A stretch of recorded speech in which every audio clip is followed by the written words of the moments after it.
Welcome back. You're watching WION World is One with me, Raisha Saigal, and this is Speed News. We're getting the latest from all across the globe. Let's get you started.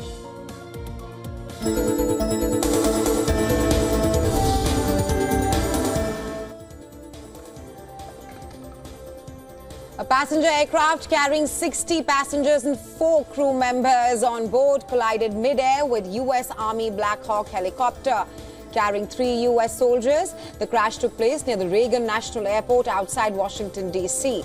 The plane crashed into the Potomac River after the collision.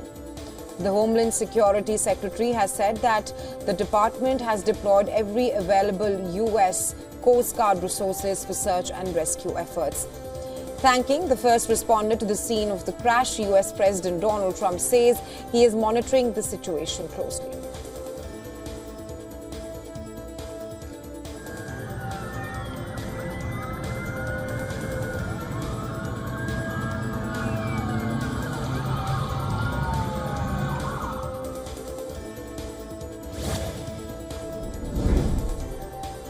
U.S. President Donald Trump said that he plans to detain criminal illegal aliens at the notorious Guantanamo Bay military prison.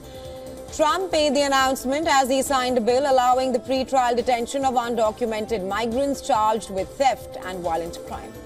U.S. Defense Secretary Pete Hegseth later clarified that Guantanamo Bay will serve as a secure holding site for migrants whose home countries refuse to take them back. During an interview, Hegseth emphasized that it will function as a temporary transit facility rather than a detention camp for criminals.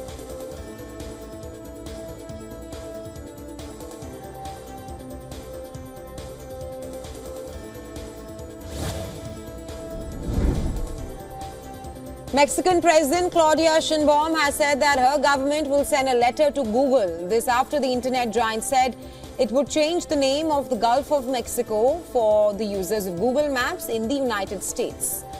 Sheinbaum said that changes to the names of international waterways should be approved by the international organizations and not by individual countries.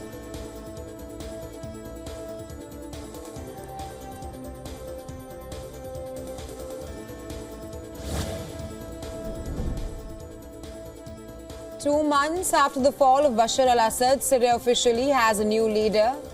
Rebel leader Ahmed Al-Sharaa has been appointed as the interim president of Syria. Al-Sharaa has been authorized to form a temporary legislative council for the transitional phase, which will carry out its task until a new constitution is adopted. Citing Commander Hassan Abdel Ghani, the Syrian state news agency reported that all military factions in Syria, including Syria's army and security forces, as well as Al-Sharaa's own Hayat Tahrir al-Sham, were dissolved, as was the country's constitution, and Al-Assad's Baath party as well.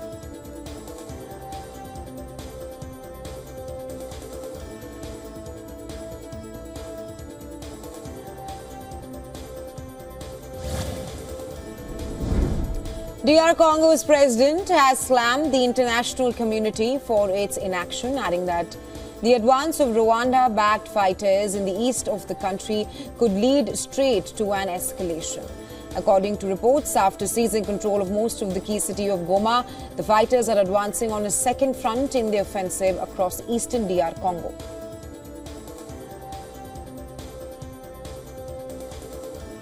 The Regional East African Community, or the EAC bloc, urged the Democratic Republic of Congo to speak to all stakeholders, including Rwanda-backed fighters, to end fighting on its eastern territory.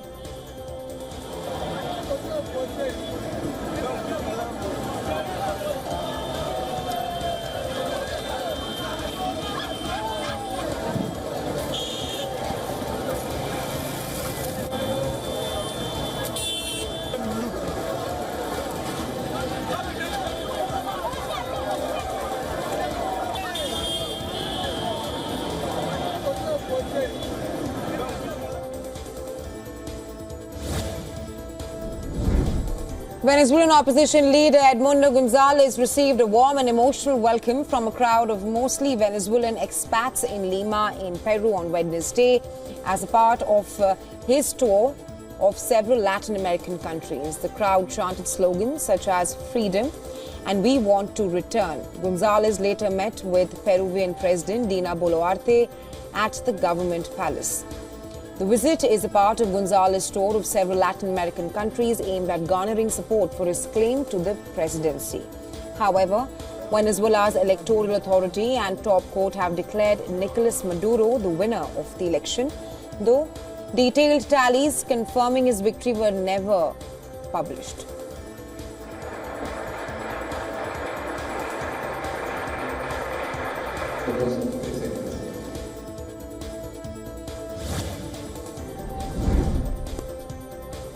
Air India is resuming its non-stop flights between New Delhi and Tel Aviv starting March 2nd.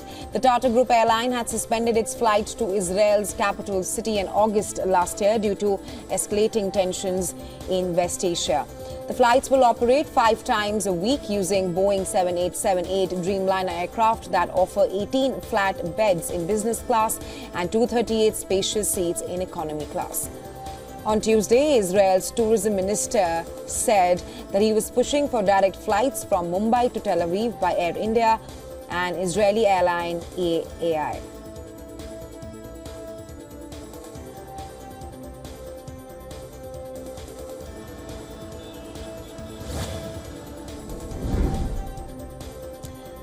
Prime Minister Narendra Modi paid floral tributes to Mahatma Gandhi at Rajghat on his death anniversary. He said that his ideals were a motivation to build a developed India. Taking to social platform X, the Prime Minister also said that he pays tribute to all the martyred, recalling the selfless service and sacrifices for India.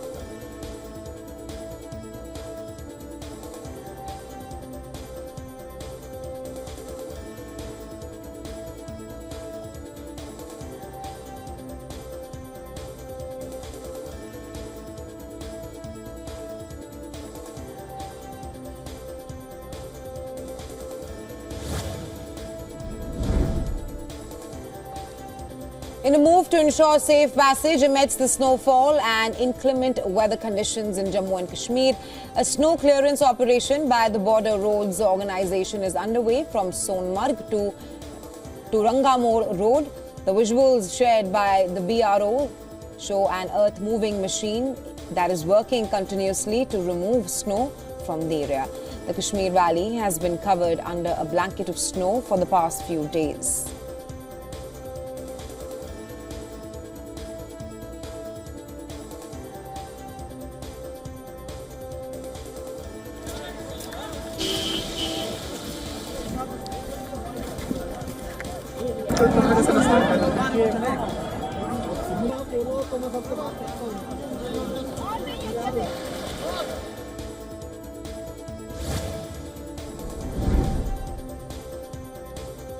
As Chinese AI platform DeepSeek continues to make headlines globally, Jack Ma's Alibaba Group has released a new version of its Quinn 2.5 artificial intelligence model, which it claims can outperform OpenAI's GPT-4o, DeepSeek V3, among other AI chatbots.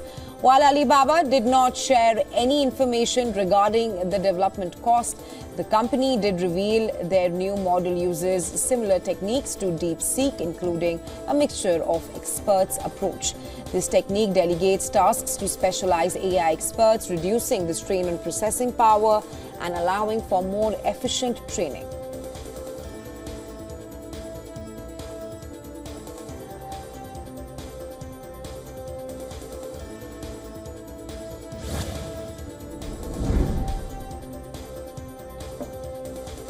Moving on to another AI model with over 353 million downloads to date, OpenAI's ChatGPT continues to be the most popular AI chatbot globally.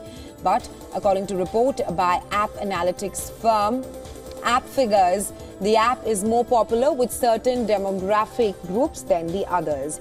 As per the report, over half of ChatGPT's mobile users are under 25 years of age, indicating that perhaps young people are more open to experimenting with new technology. The gender gap among ChatGPT users is even wider. The report suggests that men make up around 84% of all users, suggesting that women might be less enthusiastic about the mass adoption of AI as they are more vulnerable to the evil side of this technology, like sexually explicit deepfake images.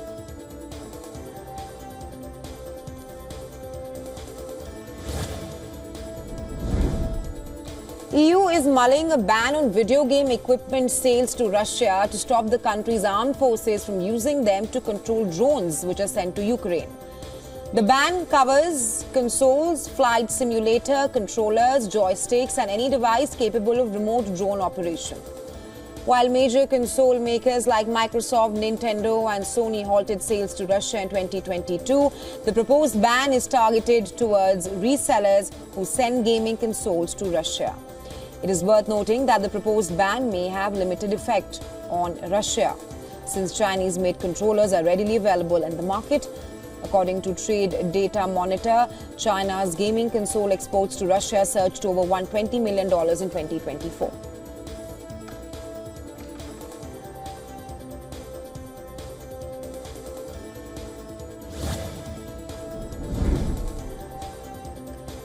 A report by Reuters suggests that SoftBank is in talks to invest up to $25 billion in OpenAI as the Japanese conglomerate continues to expand into the sector. SoftBank could invest $15 billion to $25 billion directly into Microsoft-backed OpenAI, some of which may be used to pay for OpenAI's commitment to Stargate. Stargate is a joint venture by Oracle, OpenAI and SoftBank. The JV plans to invest up to $500 billion to help the United States stay ahead of China and other rivals in the global AI race.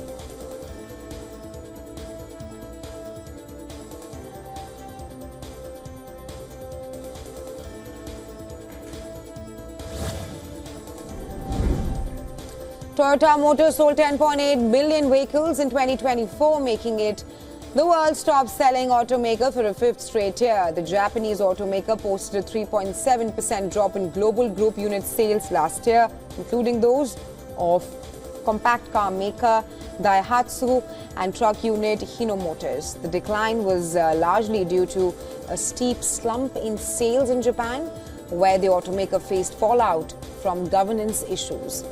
While Toyota sold a record number of cars overall, thanks in part due to demand for its hybrid vehicles in the United States. It saw unit sales in China decline by 6.9% amid heavy price competition in the world's top car market. Second-ranked German rival Volkswagen Group earlier this month reported a 2.3% decline as it seeks to cut costs at home and fight a price war in key market China.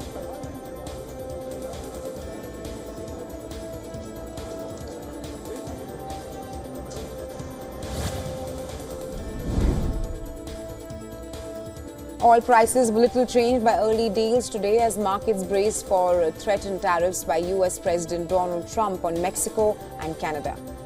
The two largest suppliers of crude oil to the United States on the demand front, crude oil stockpiles in the US rose by 3.46 million barrels last week, roughly in line with experts' estimates as winter storms that swept the country last week hit demand.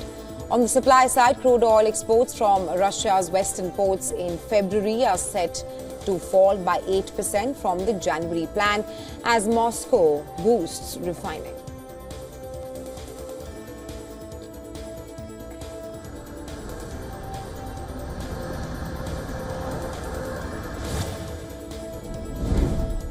The US dollar trades firmer against major currencies after the Federal Reserve left the rates unchanged as widely expected, but it also gave scant clues about further reductions in borrowing costs this year.